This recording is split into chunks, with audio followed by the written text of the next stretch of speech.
সকলোকে মই মোৰ প্ৰণাম জনাইছোঁ। আপোনালোকক লগ পাই মই আনন্দ পাইছোঁ।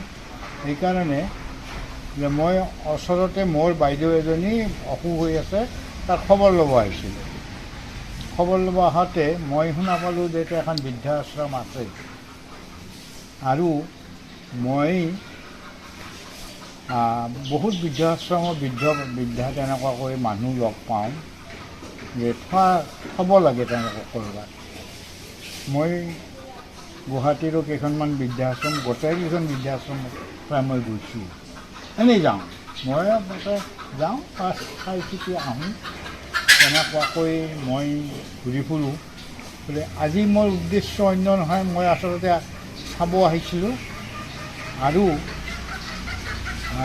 মই আপোনালোকক কওঁ যে ময়ো এনেকুৱা এটা অৰ্গেনাইজেশ্যনৰ লগত জড়িত, থিঅ'ছফিকেল ছ'চাইটি বুলি শুনিছে নেকি নামটো?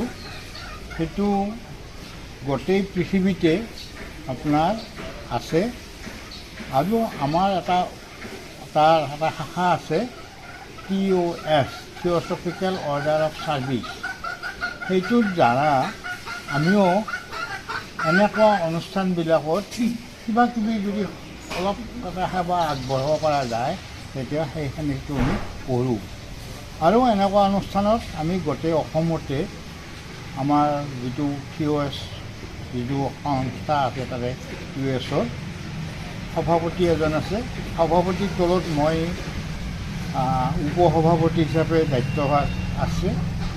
আৰু মই এনেকৈ আমি ঘূৰি ফুৰোঁ বিভিন্ন ঠাইত, বিভিন্ন অঞ্চলত গৈছোঁ বা তেনেকৈ গৈ খবৰ লৈছোঁ। মই থাকোঁ গড়চুকত, গুৱাহাটীত। মোৰ ওচৰতে বৰাগাঁও বুলি এখন ঠাই আছে। বৰাগাঁৱত তেনেকুৱাকৈ চৰকাৰে 4 বিঘা মাটি দি এটা ঘৰ বান্ধি দিছে। 30জন মানুহক থকাৰ কাৰণে সম্পূৰ্ণ ব্যৱস্থা কৰি দিছে। আগতে বহুতবিলাক মানুহ আছিল, বৰ্তমান তাত 2জন ৰখীয়া আছিল, মানে এজন দত্ত বুলি মানুহ আছিল। তেওঁ আজি 6 মাহমান আগতে ঢুকোৱাৰ পিছত তাৰ যিটো পৰিচালনা সমিতি আছে, তেওঁলোকৰ খুব বেছি ভাল নোপোৱাত মানুহখিনি গ'ল। সেই যিজন দত্ত মানুহজন আছিল, তেওঁ গুৱাহাটীত DC অফিচত কাম কৰিছিল। তেওঁ প্ৰাগজ্যোতিষ কলেজত পঢ়া আছিল, ঘৰ পাঠশালাত আছিল। সেই মানুহজনে নিজৰ পেঞ্চনৰ পইচাটোখিনি সেই মানুহকেইজনক তেওঁ খুৱাই আছে। যিয়ে নহওক, আমি মাজে মাজে গৈছিলোঁ। মোৰ ঘৰৰ পৰা 3 কিলোমিটাৰমান দূৰত। মই মাজে মাজে যাওঁ, এনেই খবৰ লওঁ, কেতিয়াবা কিবা পাৰিলে ফল মূল লৈ যাওঁ, লগত দি দিওঁ, মানুহবিলাকক লগ ধৰোঁ, খবৰ লওঁ।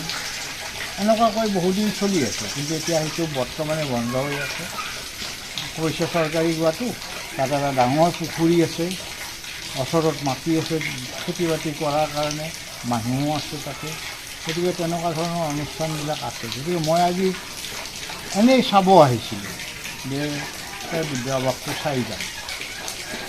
আৰু মই এটা কথা ভাবিছোঁ আজি এতিয়াই, যে আমাৰ যিটো অনুষ্ঠান আছে, সেই অনুষ্ঠানৰ জৰিয়তে আমি যদি পাৰি, মই গৈ আলোচনা কৰি, আমিও যদি কিবা এটা বিশেষ ক'ৰবাত কেতিয়াবা আমাক কয় যে আপোনালোকে আমাক আঁঠুৱা কেইখনমান দিব, কেতিয়াবা কোনোবাই কয় কি নহয় আমাক বাচন বৰ্তনে কম আছে, আমাক অলপ দিব, তেনেকুৱা যদি মই কিবা সহায় কৰিব পাৰোঁ, মই তেওঁলোকৰ লগতো আলোচনা কৰিম।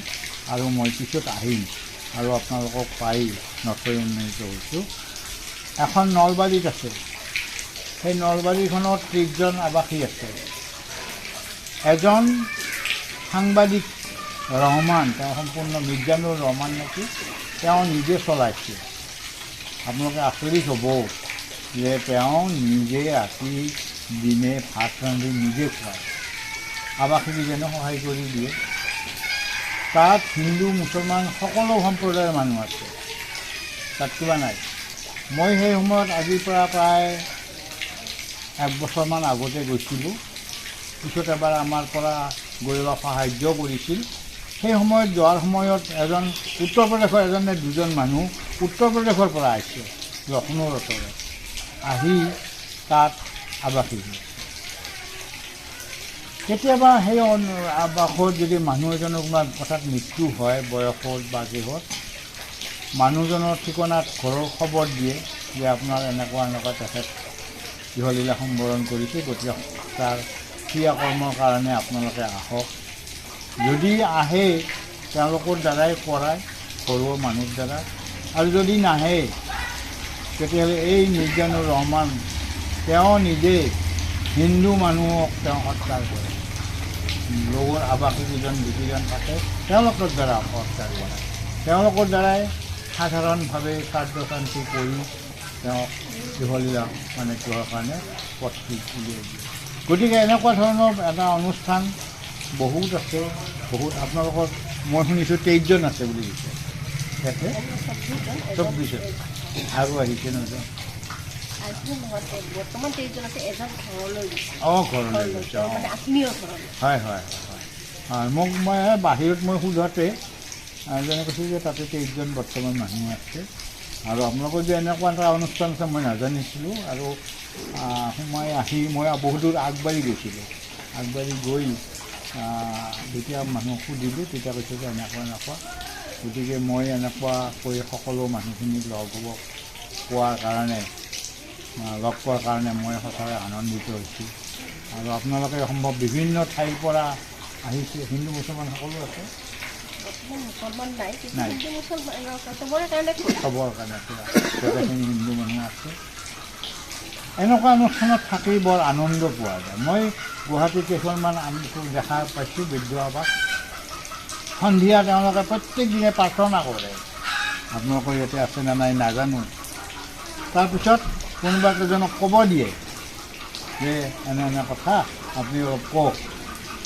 সেই আৱাসীকেইজনৰ ভিতৰতে কিছুমানৰ যাৰ যি নিচা, কোনোবা নাম প্ৰসংগৰ নিচা, কোনোবা এজনৰ বৰগীত গোৱা নিচা, সেইবিলাক দি তেওঁলোকে আনন্দ উপভোগ কৰে। গতিকে মই আশা ৰাখিছোঁ আপোনালোকেও তেনেকুৱাকৈ আনন্দ মনে থাকক। জীৱনত সকলো আপোনালোকে হেৰাইছে বা পাইছে সেইটো প্ৰশ্ন আৰু নানিব। মই এনেকৈ গিৰেক ঘৈণীয়েক দুয়োজনে অহা মানুহ বৃদ্ধ আৱাসত পাইছোঁ। মই সুধিছিলোঁ কিয় আহিছে আপোনালোকে, তেওঁ কৈছে সেইটো আৰু নুসুধিব, আমি সেইবিলাক কথা মনত নকৰোঁ। গিৰেক ঘৈণীয়েক দুয়োজনে আহিছে। এজনে চাকৰি কৰিছিল, পেঞ্চন পায়, সেই পেঞ্চনৰ পইচাটো তাতে কিছুমান দিব লগা আছে, সেই কিবা সামান্য ধৰণৰ পইচা দিয়ে। তেনেকুৱা মানুহ ঘৰ দুৱাৰ এৰি আহি বৃদ্ধ আৱাসত থাকে। কিহৰ কাৰণে? শান্তিৰ কাৰণে। ঘৰত অশান্তি পাইছে কিবা এটা। গতিকে আপোনালোকক কি কৰিম, সকলোকে প্ৰণাম জনাইছোঁ। প্ৰণাম জনাই মই চাব অহাৰ কাৰণে আপোনালোকে মোক যি সেইখিনি সুবিধা দিলে তাৰ কাৰণে সকলোকে মই ধন্যবাদ জনাইছোঁ।